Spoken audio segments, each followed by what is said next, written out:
7 ปีแล้วที่บ่ได้เห็นหน้ากันไปเห็นไปเห็นกันแล้วเห็นเป็นจังไดบ่ได้เป็นหยังอ่าดีใจอยู่บ่โดดีใจดกอดกันอยู่บ่เพิ่นแต่บัดนี้แชตไปเพิ่นก็ยังบ่ได้ตอบดอกพี่น้องเอ้ยเนาะก็มันอยู่เม่นบัดนี้เม่นในที่ว่ารูปเพิ่นโพสต์ลงพี่น้องเอ้ยเนาะเพิ่นก็อยู่ไทยอืมอันนั้นอยู่ชื่อเพจแม่จ้ะน่ะจักอิหยังทั้งน่ะแม่น้องอิหยังวะแม่น้องจังไดวะเนาะแล้วมื้ออื่นจังบอกก็ได้บ่เป็นหยังเดี๋ยวพุ่นแล้ววันนี้สิมาเปิดให้เบิ่งพี่น้องเอ้ยเนาะติดต่อได้เดี๋ยววันนี้สิให้เพิ่นโทรร่วมกันพี่น้องเลิกเนาะพี่น้องเนาะมาวันนี้ก็มาพบมาพ้อกับบ้านนี้อีกแล้วนะพี่น้องเนาะที่ได้มาอยู่ทางบ้านทางเฮือนน้องใบเตยคือเก่าคือเดิมพี่น้องเอ้ยเนาะบ่ได้มาหลายมื้อแล้วพี่น้องเอ้ยเนาะบ่ได้มาก็หลายมื้อแล้ว2-3มื้อกว่าบ่เนาะพี่น้องเนาะอ่าวันนี้ก็บ่ได้มีเวลาเข้ามาทางนี้จักเทื่อพี่น้องเอ้ยเนาะโอ้มีแต่แล่นไปทางสวรรค์พะลานเนาะพี่น้องเนาะอ่า ช่วงนี้บัดนี้ก็บ่อยากสบายปานใดพี่น้องเอ้ยเนาะเว้าหลายก็บ่อยากได้เจ็บแข้วพี่น้องเนาะอ่าแล้วมาก็มาพ้อทางสาวนวลกับบ่าวหยังเนาะมื้อนี้ก็บ่จื้อแล้วพี่น้องเอ้ยเนาะอยู่ทางเรือนน้องใบเตยพี่น้องเอ้ยเนาะได้ข่าวว่าคือว่ามีข่าวดีมาหลายแท้เนาะพี่น้องเนาะน้องใบเตยนี่เนาะอ่าคือว่ามาแรงช่วงนี้ก็ได้เนาะพี่น้องเนาะน้องใบเตยคือว่าได้ข่าวว่าไปเยี่ยมอ้ายบ่เนาะพี่น้องเนาะอยู่สวนน้ำพี่น้องเอ้ยเนาะได้ข่าวมาคร่าวๆอยู่พี่น้องเอ้ยเนาะว่าสาวนวลพาไปพี่น้องเอ้ยพี่น้องเอ้ยบัดนี้ก็ขอกราบทักทายสบายดีพ่อแม่พี่น้องเด้อนำหมดทุกผู้ทุกคนพี่น้องเอ้ยเนาะอยู่นอกในและต่างประเทศยินดีต้อนรับเข้าสู่ช่องบานี่ Channel เด้อพี่น้องเด้อเนาะอ่าไปขึ้นไปหาไปเยี่ยมไปยามน้องเพิ่นพี่น้องเอ้ยเนาะว่าเป็นอยู่จังใดวันนี้ก็เบิ่งมาหลายมื้อหลายวันแล้วพี่น้องเอ้ยเนาะมี FC ถามหาอยู่พี่น้องเอ้ยเนาะคือบ่เข้าไปหาน้องใบเตยตัวตึงแน่ว่ะมื้อนี้วันนี้ก็ได้เข้ามาแล้วเด้อพี่น้องเด้อเนาะไปสบายดีเด้อสาวนวล สบายดี สวัสดีเด้อทางอ้ายเพิ่นพี่น้องเอ้ยเนาะวันนี้ก็คือว่าบ่จื้อชื่อมันได้พี่น้องเอ้ยได้บ่เออได้ ตามชื่อเพิ่นเด้อบ่ได้บ่พาบ่พาบ่ทาบ่ทาเออ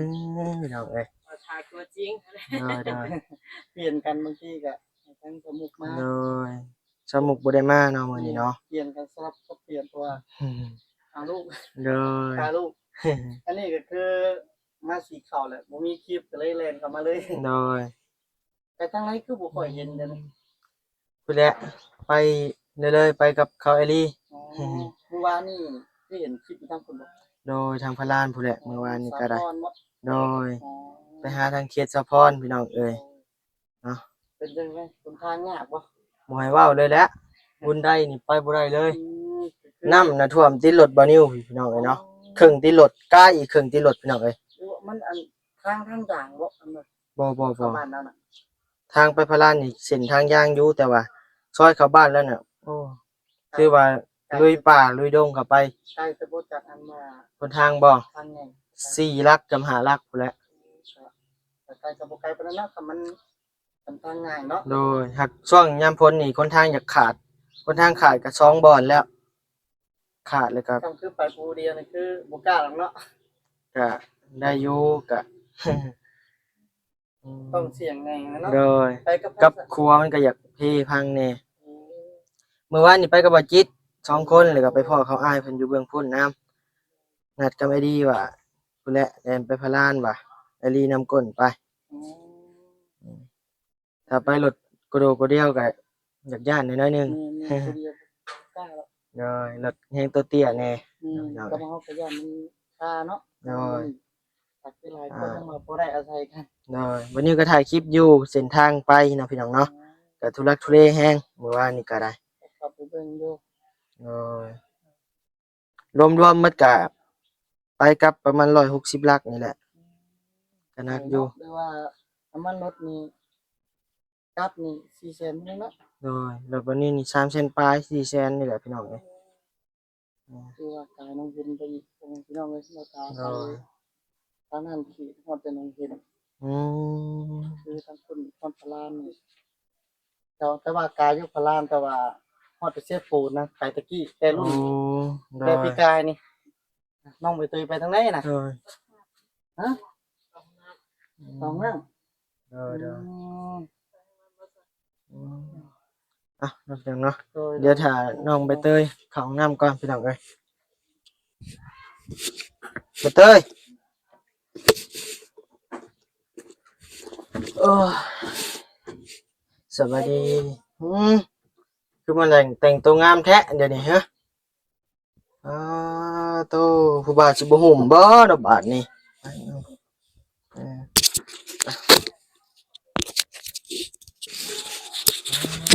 อโตคือว่าสะอาดสะอ้านขึ้นแท้เฮือนนี่ว้ากินแล้วบ่ข้าว ยัง กินข้าวซ้ำวันนี้ก็ลืมเอาขนมให้พี่น้องเลยเด้ขนมอยู่ในรถเดี๋ยวจังหน่อยจังสิไปเอาให้เพิ่นเนาะพี่น้องเนาะ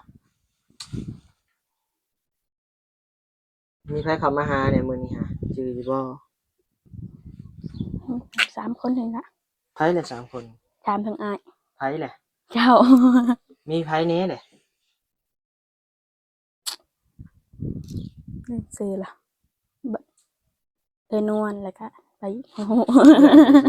ฮะ สาวติ เลยนวลสาวนวลก็ได้ สาวนวลกับบ่าวหยังบ่ทาบ่นิวเนาะ3คนไงได้ข่าวว่าไปเยี่ยมอ้ายบ่ แม่น อื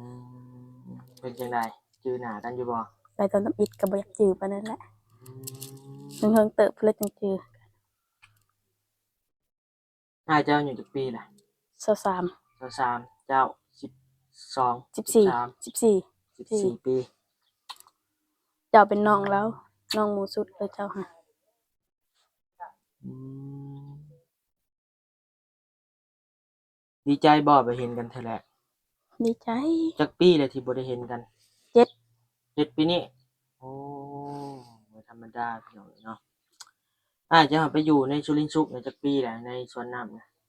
เราว่า7 ปีแล้วอะ แล้วไปอยู่ในน่ะได้ แม่น อืม7ปีพี่น้องเอ้ยเนาะ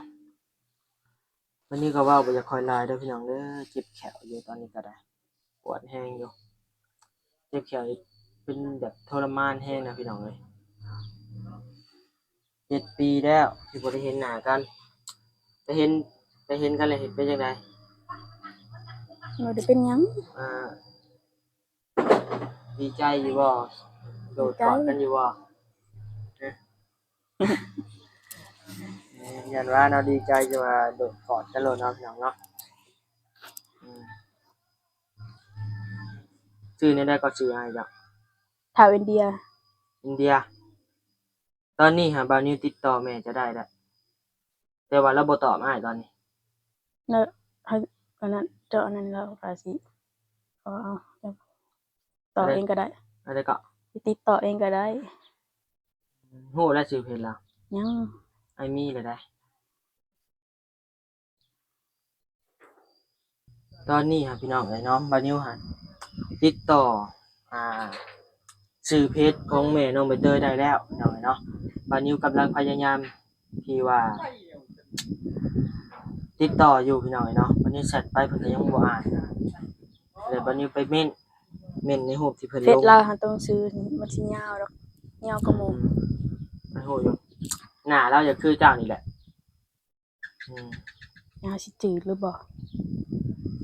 วันนี้อยู่กับเบอร์โทรศัพท์หน่อยนะมาพี่น้องเลยเนาะลืม มื้ออื่นมื้อใดก็ได้ อืม เพอมื้ออื่นนี่มึงเถื่อเฮาบ่ได้อยู่ ไปใส่ มึงเถื่อก็เข้าสวรรค์อีก ไปกับไผ นี่ไปกับชนวน อืม กันมาก็ถึกจังหวะตอนเที่ยงก็ได้เพราะเฮาไปตอนเที่ยง วันนี้พยายามอยู่ตอนนี้พี่น้องเลยเนาะติดต่อแม่น้องแม่น้องใบเตยพี่น้องเลยเนาะ บัดนี้ก็ไปค้นหาเพจโอ้พี่น้องเอ้ยเนาะสืบบ่ได้แม่นง่ายพี่น้องเอ้ยเนาะเห็นเพจแม่เพิ่นแต่บัดนี้แชตไปเพิ่นก็ยังบ่ได้ตอบดอกพี่น้องเอ้ยเนาะก็บัดนี้เม้นบัดนี้เม้นในที่ว่ารูปเพิ่นโพสต์ลงพี่น้องเอ้ยเนาะเพิ่นก็อยู่ไทยอืมอันนั้นอยู่เพราะว่าบัดนี้ก็สืบหาพี่น้องแถวบ้านนี่ก็มีอยู่พี่น้องเอ้ยเนาะที่คนลึงเคยพี่น้องเพิ่นพี่น้องเอ้ยเนาะแล้วบัดนี้ก็ไปหาสืบหาเบิ่งเพจเพิ่นเพจแม่เพิ่นพี่น้องเอ้ยเนาะชื่อเพจแม่จ้ะนะจักอีหยังทั้งน่ะแม่น้องอิหยังวะแม่น้องจังไดวะเนาะแล้วมื้ออื่นจังบอกก็ได้บ่เป็นหยัง เดี๋ยวไปแล้ววันนี้สิมาเปิดให้เบิ่งพี่น้องเอ้ยเนาะติดต่อได้เดี๋ยววันนี้สิให้เพิ่นโทรร่วมกันพี่น้อง หรือว่าส่งมาทางโทรศัพท์ก็ได้ถ่ายแล้วก็ส่งมา ไปจังว่ากันแต่บัดนี้ไปเม่นว่านี่ใช่แม่น้องใบเตยไหมเพิ่นว่าเนาะ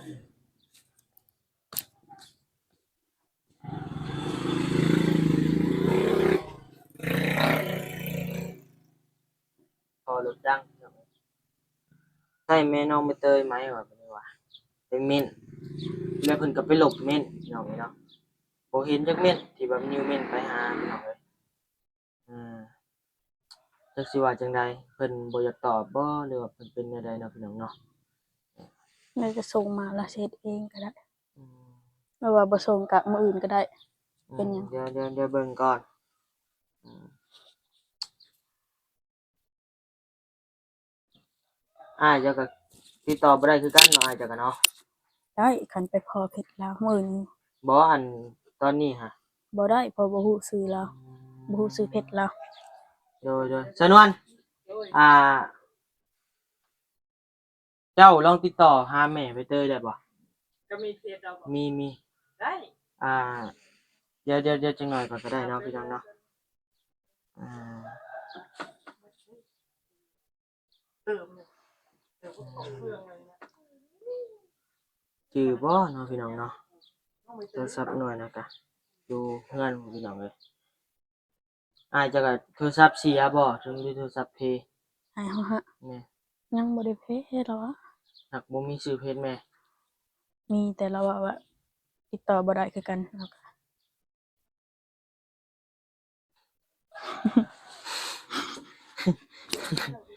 คิดดีว่าบ่มีพี่น้องเอ้ยมาบัดนี้บ่มีอีกแล้วโอ้ยเมื่อยเด้น้องเตยก็อุ๊ยมันจะว่าเออ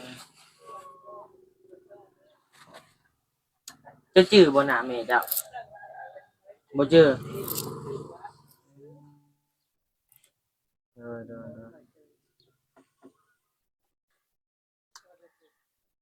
อืมถ้าว่าติดต่อได้อยากให้แม่มาอยู่นำบ่หน้าเรานี่คือเจ้าเลยน้องใบเตยให้เบิ่งน่ะวันนี้เบิ่งเบิ่งรูปแล้วพี่น้องเอ้ยเนาะแต่นคือกันเลยพี่น้องเอ้ยเนาะหน้ากลมๆมนๆกันนี่แหละพี่น้องเอ้ยอืมเพื่อสิหาเพจเพิ่นได้ก็บ่แม่นง่ายพี่น้องเอ้ย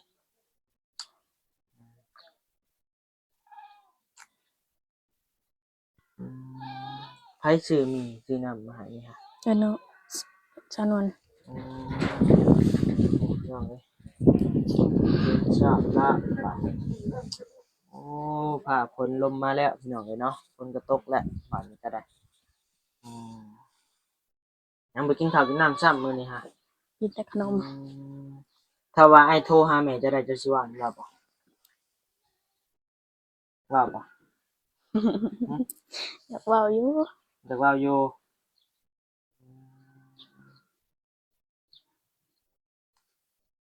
เอาๆตอนนี้หั้นบ่นิวมีชื่อเพจแต่ว่าทักไปหาแล้วแต่น้องแม่น้องเพิ่นบ่ตอบพี่น้องเอ้ยเนาะแล้วบ่นิวไปเม้นที่ว่าเรานั่นแหละพี่น้องเอ้ยเนาะที่บ่นิวเล่ากินนี่แหละแล้วมาเม้นแต่เช้าแต่แลงมาบ่นิวไปเบิ่งบ่เห็นแล้วเม้นตัวที่บ่นิวเม้นไปพี่น้องเอ้ยเนาะหายแหละยันแม่เพิ่นลบติบ่เนาะพี่น้องเนาะหรือว่าแนวใดเดี๋ยวเบิ่งก่อนลองติดต่อเบิ่งใหม่อีกเทื่อหนึงเนาะพี่น้องเนาะเป็นจังไดบัดนี้ก็สิมาอัปเดตให้พี่น้องได้เบิ่งได้ชมนํกันเด้อพี่น้องเด้อเนาะถ้าว่าติดต่อแม่ของน้องใบเตยได้ บัดนี้ก็สิลองให้สองแม่ลูกเพิ่นร่วมกันเนาะพี่น้องเนาะรอเบิ่งรอชมนํกันเนาะพี่น้องเนาะว่าสิเป็นจังไดเคสนี้มื้ออื่นสาวนวลพาจะไปสวรรค์บ่ เราว่าสิไปบ่เราว่าฟังเบิ่งก่อนเกิดฝนบ่ตก บ่ ไปขอเพชรเรา เออเด้อ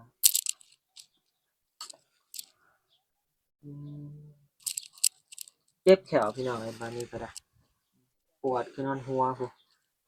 แขวเช้าพี่น้องเอ้ จะ ย เจ็บเพิ่งบ่ได้ซะ เจ็บแต่มื้อซื่นนี่พุ3 มื้อแล้วพี่น้องเอ้ย เอาไปเจ็บเป็นบางช่วง อืมยังบ่กินข้าวอยู่บ่จ้ะเดี๋ยวนี้ฮะ ยัง กินอยู่บ่หมี่ กินอยู่ อืกินหมี่แต่บ่กินข้าวแต่ว่ากินอยู่พี่น้องเอ้ย